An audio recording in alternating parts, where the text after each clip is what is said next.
From the beginning of the war, following the October 7th attack that Israel has been waging on Gaza, senior Israeli officials, led by its then defense minister, Yoav Gallant, have explicitly threatened that they intended to cut off all humanitarian aid from entering Gaza, including food, water, and medicine. This doesn't mean they're refusing to provide humanitarian aid to the people of Gaza, even though as an occupying army, they are required to do so under international law, but no one expects that of Israel. It's Israel. They're not going to provide food and water and medicine to Palestinians in Gaza as they destroy their society, but they're doing something much more extreme, which is they're using their military, paid for by the United States and American workers and taxpayers, to block any aid from entering. There are humanitarian groups all over the world trying to put food into Gaza, because generally the world considers it to be a singular atrocity to watch millions of people die of famine, a deliberately caused famine.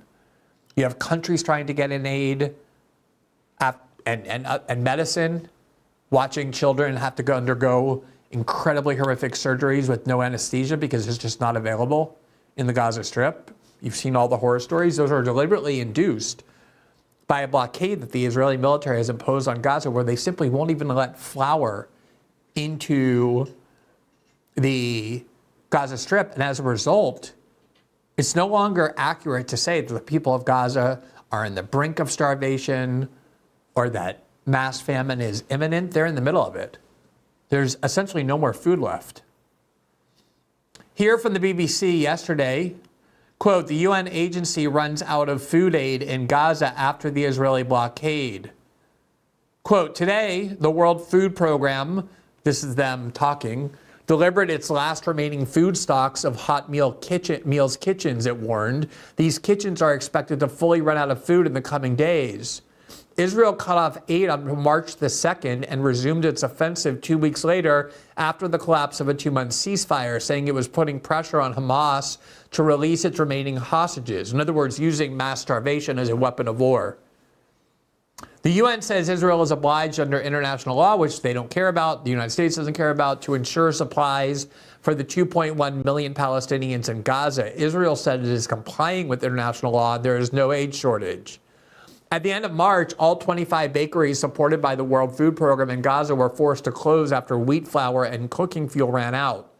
Food parcels distributed to families containing 2 weeks' rations were also exhausted. Malnutrition is also rapidly worsening, according to the UN. Last week, one of its humanitarian partners screened 1,300 children in northern Gaza and identified more than 80 cases of acute malnutrition, a twofold increase from previous weeks. The UN Office for the Coordination of Humanitarian Affairs says there are also severe shortages of medicine, medical supplies, and equipment for hospitals overwhelmed by casualties from the Israeli bombardment, and that fuel shortages are hampering water production and distribution. Now, a couple things to note about this. First of all, the World Food Program, because I've seen before, any institution, any entity, any country, any government, any person, any journalist, any media outlet that criticizes Israel immediately gets labeled as anti-Semitic, as hating Israel. Anyone who criticizes Israel immediately gets called a racist. That's just the go-to tactic.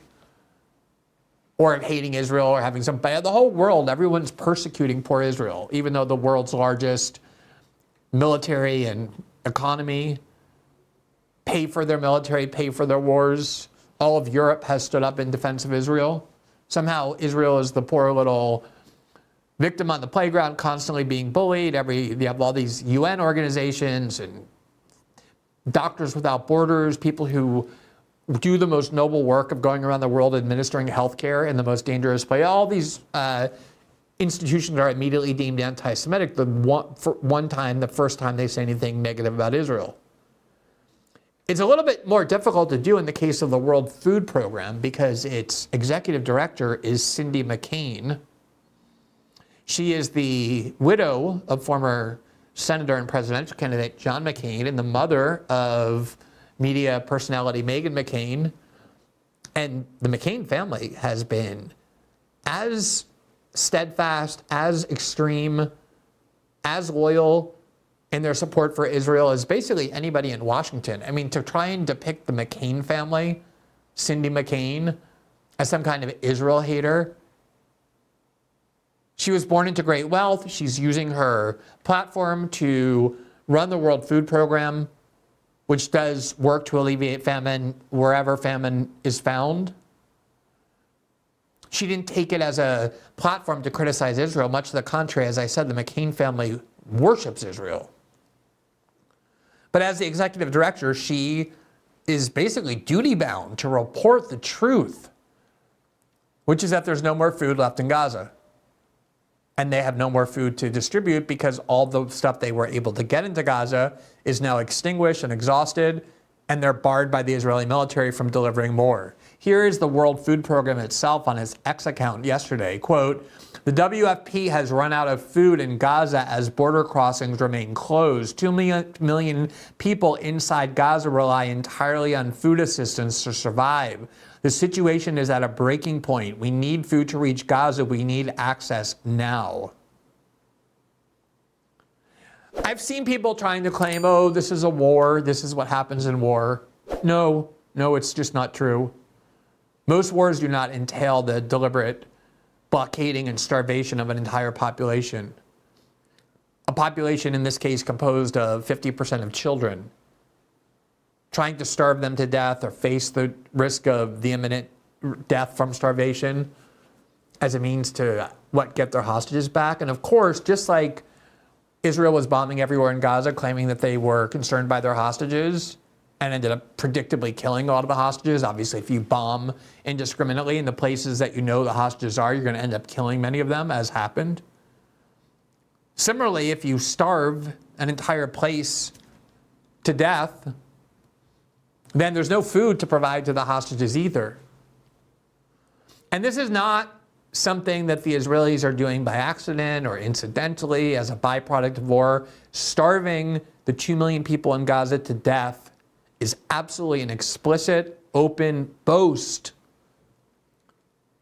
that Israeli officials, at least when they're speaking in Hebrew, and sometimes even when they're speaking in English, are very proud that they're doing on purpose.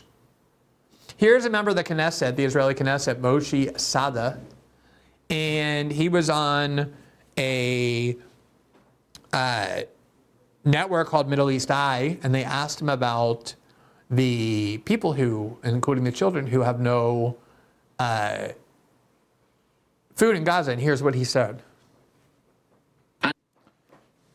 Yes, absolutely. It is our duty to expel the Gazans. There are 10 countries in the world, and we are ready to absorb them. This is our job. Every day that passes, remember the Knesset, Moshe Sada.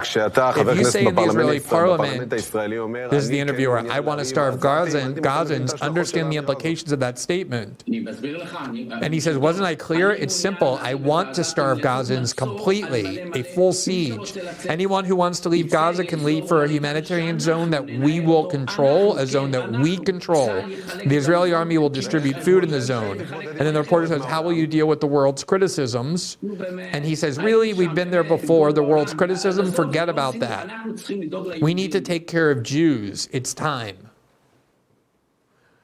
And this is not anomalous. There's nobody rising up in criticism of this MP. You may recall that there were videos that were leaked to the press showing Israeli soldiers gang raping helpless Palestinian detainees in the dungeons Israel keeps, where they send them with no due process, no charges. They just keep them there indefinitely. And when these soldiers were caught gang raping, anally raping helpless detainee Palestinians, not only was there no revulsion in Israel, but members of the Knesset actually went and protested with all of their supporters outside where those soldiers were being held, demanding their release. And you had people going on media saying, there's nothing wrong with rape. Rape is a perfectly legitimate weapon of war. These are not human beings we're dealing with. These are savages. They're not Jewish. And this has been the ethos in Israel from the start. Here is the former defense secretary, Netanyahu has since fired him, Yoav Gallant. This was him on October 9th, 2023, saying what the Israeli strategy will be. Quote, he says, we are imposing a complete siege on the city of Gaza. There will be no electricity, no food, no water, no fuel. Everything is closed. We are fighting human animals, and we are acting accordingly.